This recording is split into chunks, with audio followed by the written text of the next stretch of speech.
after the Leafs sweep the Edmonton Oilers, they outscore them 13-1 over 3 games. Over the next 8, including the Jack Campbell shutout on Saturday night, the Leafs are 2-6.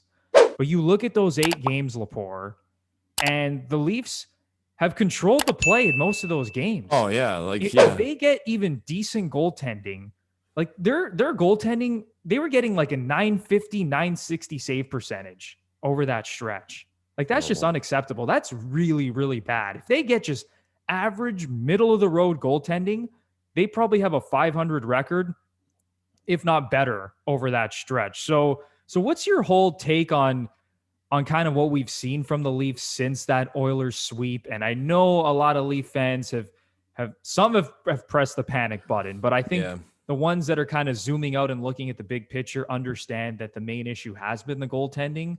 So what's your take on just how the Leafs have looked over this rut they've been in over the last 7 or 8 games? Yeah. So just comparatively, so in the Leafs' first 24 games, it's kind of funny to see this record. They were 18-4-2. And then, of course, in that 7-game stretch, they were 1-6. Their goals per game, so now we're going to the other side of the rink. They were 3.63 goals per game. And then during the 1-6 streak, they were 2.57 goals scored per game. Their goals against went from 2.33 in their first 24 games to 3.86. Okay, that's a pretty big fucking jump there, man. Yeah, and then this is a big one, and we all knew this was going to adjust. The power play in the first 24 games was 32.5%. And then in that 7-game stretch, it was 7.7. But again, so when I look at that, yes, everything fell. So it can give you that feeling inside of you that the sky is falling, that this team was a fraud. But you look at the save percentage. The save percentage in those first 24 games for the Leafs, again, they went 18-4-2.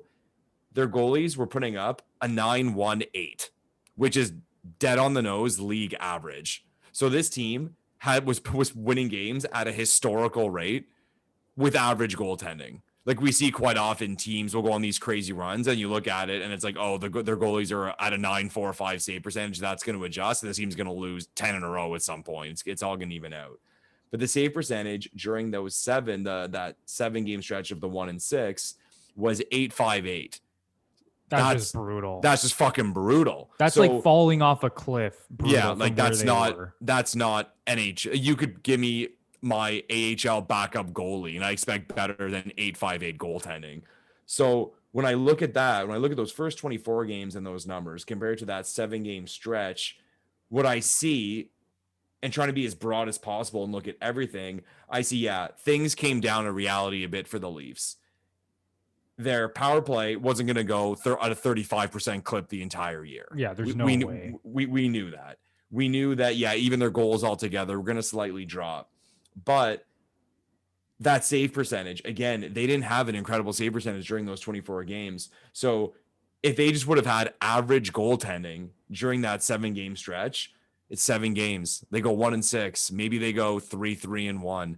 Even if they go 3-4, or who knows, maybe they put up a winning record because they're getting to overtimes, like bullshit like that. But we all knew everything was going to adjust. To me, it was just a combination of everything adjusting hard, as well as getting fucking trash goaltending. And then, what chance do you have? Like that game I said, 4-3. How is it possible that, it's not possible to be allowing the goals that they were allowing in that game, minimizing the Flames as much as they were? It's impossible to win. Like you just can't. Like, again, nothing else matters. And that's where I have that lingering fear in me of whatever we do, whatever we have, whatever we pick up at the deadline, there is that worry in me that there's a lot of question marks around the goaltending, and it doesn't fucking matter how good the rest of this team is if that is below average. Yeah, and that's the thing. Anyone who's been watching this team closely this season, they've been pretty consistent, honestly, with the way that they've been able to generate offense. And I know there's been some really frustrating moments, and we can look at even Matthews specifically, where he's hitting all these posts and last night was goalies are stoning him. Like, it's frustrating to see things like that when, some of their best players are getting these point blank opportunities and they're not able to finish. But for the most part, just in terms of the way they've been able to generate offense, it's been there all season long. Yeah. And even though the goals maybe haven't been there at times, the way that they're controlling play and the shot share from game to game, for the most part, it's been in the Leafs' favor. And you hit a really good point how everything just crashed down so hard. Like it wasn't this, slow regression to the mean. We all knew the Leafs were not going to play at a 130 point pace. Like that's like top 5 regular season team in the history of the NHL playing at a 130 point pace. We knew that was going to come down, but the way that it came down so harsh, it was basically like the 18-wheeler falling off the cliff.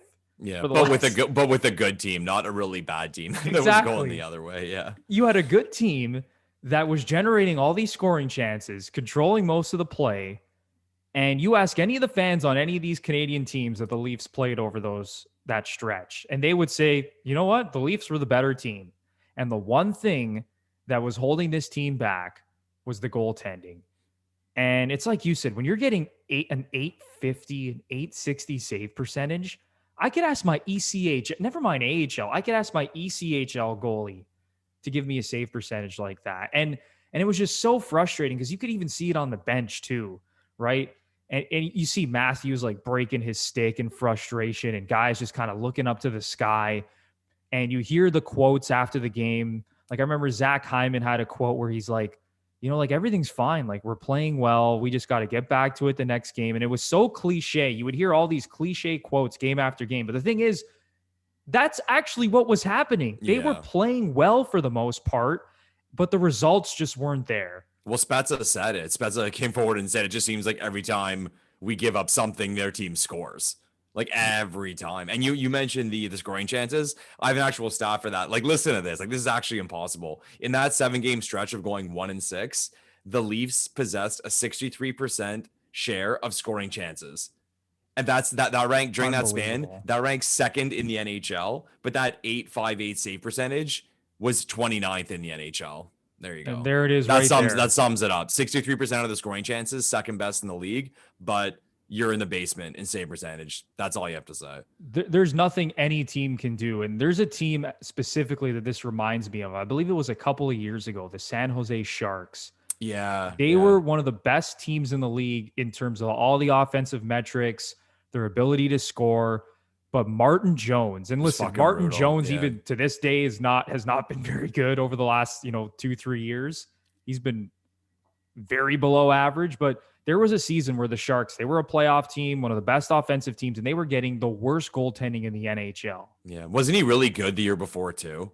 Yeah. He had a stretch where he was like really good for like 2 or 3 seasons. And then he just like fell off a cliff, Martin Jones. I remember that. Yeah. But those Sharks teams, like they were loaded with talent, and you watch them and you're like, how is this team not better than their record? And then you look at their goaltending and you're like, oh my dear God, they have the worst team save percentage in the NHL. And I'm not saying that the Leafs have the worst goaltending in the NHL, but just looking at that small 7-game sample size, it was really, really bad. Like you just said, Lepore, it was like the 29th best save percentage in the league. So I don't care if you're the Tampa Bay Lightning. I don't care if you're the Vegas Golden Knights, the Colorado Avalanche. If you're getting goaltending like that, you're just not going to win games. It's really as simple as that. And